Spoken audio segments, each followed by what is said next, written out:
Back in the day when I was going through my alcoholism, at many very stressful points, and doing lots of drugs as well, I would be so depressed, or I'd more than depressed, I'd just be so hopeless and fearful, very anxious, very scared, upcoming things that were I was facing with people, with the law, based on bad decisions that I made, feeling guilt and shame, knowing that consequences were coming, just not wanting to deal with it, pounding alcohol, popping sleeping pills and benzos with the alcohol and painkillers, because I just wanted to just be numbed out. I didn't want to be present for a single second of my life at the life that I currently had, that I had created.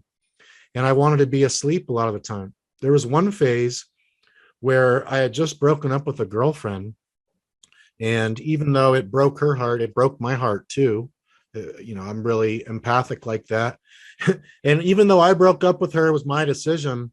I went on a huge drinking bender afterwards. I had been off alcohol for 3 weeks.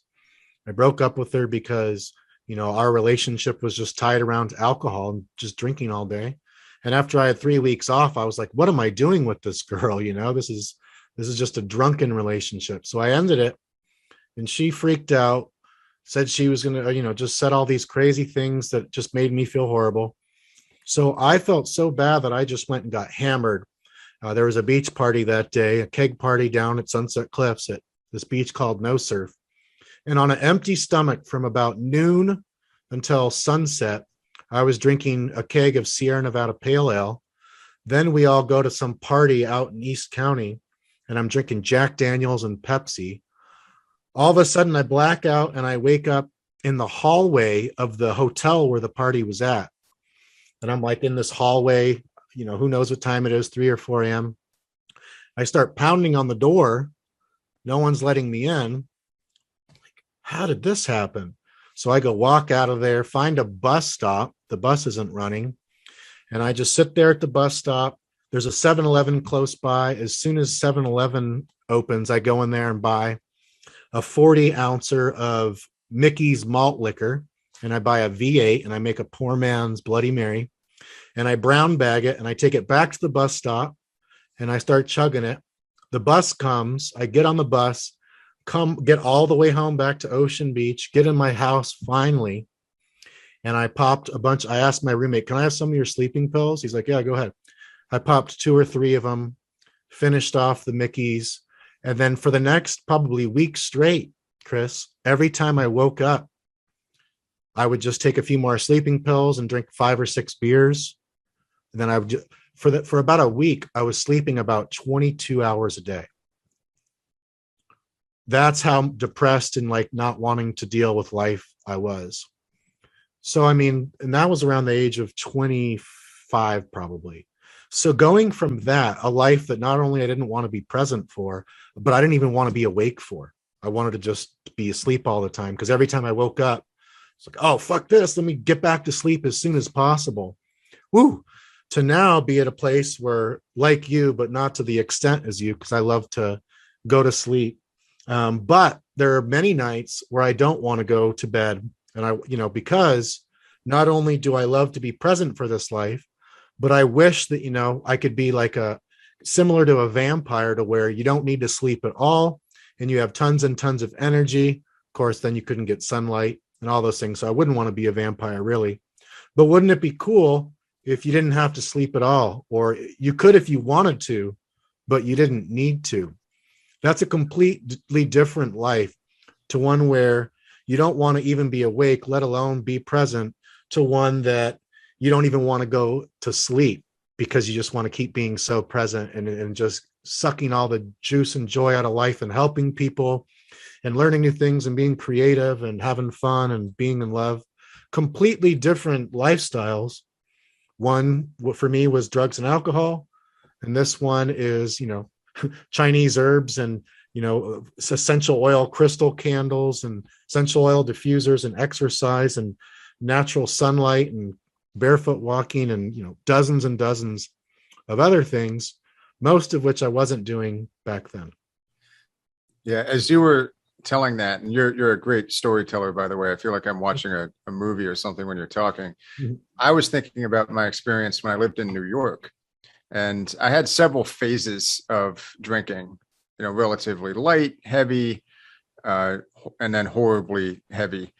I remember by the time I got to that extremely heavy phase, I would try to figure out how many sick days I could actually take. And I would do this subconsciously, but I would figure out when it was an okay time for me to take a sick day, and I would just check out.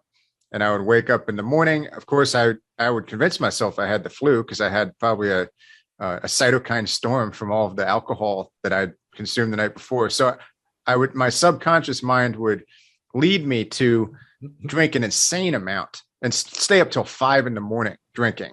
God knows, 25, 35 drinks, sometimes out, sometimes in my room.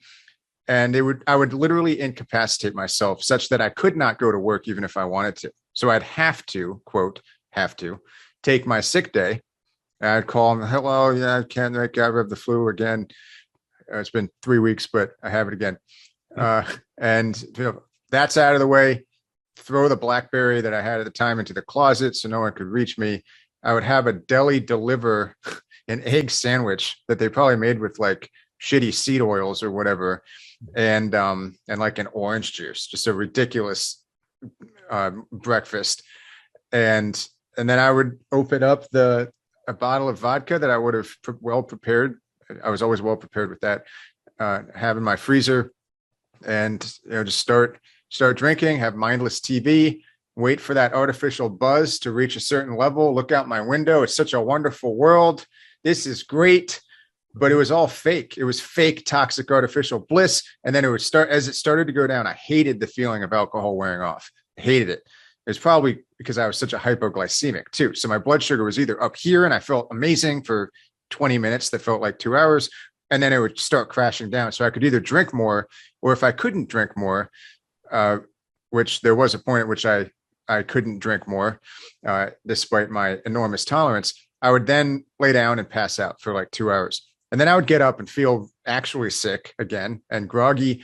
I would sometimes maybe have another drink so that I could at least walk around. It was very odd. But when I was in that state, a drink or 5 would like restore my vision. So I'd be going from extremely groggy to being able to see. My posture would get a little bit better, have a few drinks. That was my body's physical dependence on the alcohol for energy, which a lot of people can't understand. When you get to that point, that's what it's like. So then I would stroll around the city, and I lived pretty close to Times Square, but I'd walk down to Chelsea. I would look at the Equinox gyms with their beautiful giant glass windows and the modern plants and foliage, and people who were super fit, girls in pink sports bras and spandex, and guys, with looking jacked with their sleeveless shirts, sunglasses, eating something healthy outside. And I think, those people look like they figured something out that I haven't figured out. Isn't that weird? Walk by restaurants, people are hanging out, eating food, unfinished glasses of wine. I would think to myself, why aren't they finishing their wine? Like, fuck the food. I just want the wine. But they seem to take it or leave it. And that I'd always come back to my place, have a few more drinks, forget about that, and somehow not break that cycle. But hidden in that very depressing story, if illustrative, but still depressing, is that I actually had the power to change at any point. And I never made the decision to change. Now, a big part of that was that I didn't understand biochemically what was going on, what set me apart from other people, which, as I later learned, the distinction between so-called addicts or alcoholics and so-called normies, the distinctions are pretty slim, which is not to say that you can't become physically dependent on a drug, or including alcohol, and have your life be extremely impacted by it. But inherently, you might have some genetic predisposition for something, but predisposition is not destiny. You don't have to live like that. You can transcend it. You can move past it. You can make it a phase of your life. You don't need to struggle forever. And as we know, there are some people who spend a certain amount of time or a certain phase of their lives in severe addiction, and later on they become an occasional, sporadic, minimal user of various substances, including alcohol for some people. So I think it's important to remind people that you do have free will. Your subconscious mind runs the show by default, and it's actually useful to have your subconscious mind run things. I don't want to have to think too much when I go to the bathroom to take a pee. Or when I walk my dogs, I have a very, a set routine. I need to be thinking about other things. The subconscious is useful. It's not always trying to sabotage you. But if you engage in things that are self-destructive to the point that the self-destructive activities become part of your subconscious autopilot, then it will seem as if you can't change. But you can rewire your subconscious brain. You can rebalance your biochemistry. You can restore the free will that you've had all along. Addiction is really the illusion that you don't have free will, which is not to say that it's not very hard. You and I have both been through it. We're the same people now that we were in those stories that we just told of our former selves. Well, I should say past phases of our lives, not really former selves. We've forged new and better identities, but we're still fundamentally the same people that we were. You were still Matt Finch, and so this is something that it was extremely hard for me to grasp as, when I reached that point, I transitioned from reading the depressing recovery memoirs to the self-help stuff and the Tony Robbins. I started realizing how our psychology worked.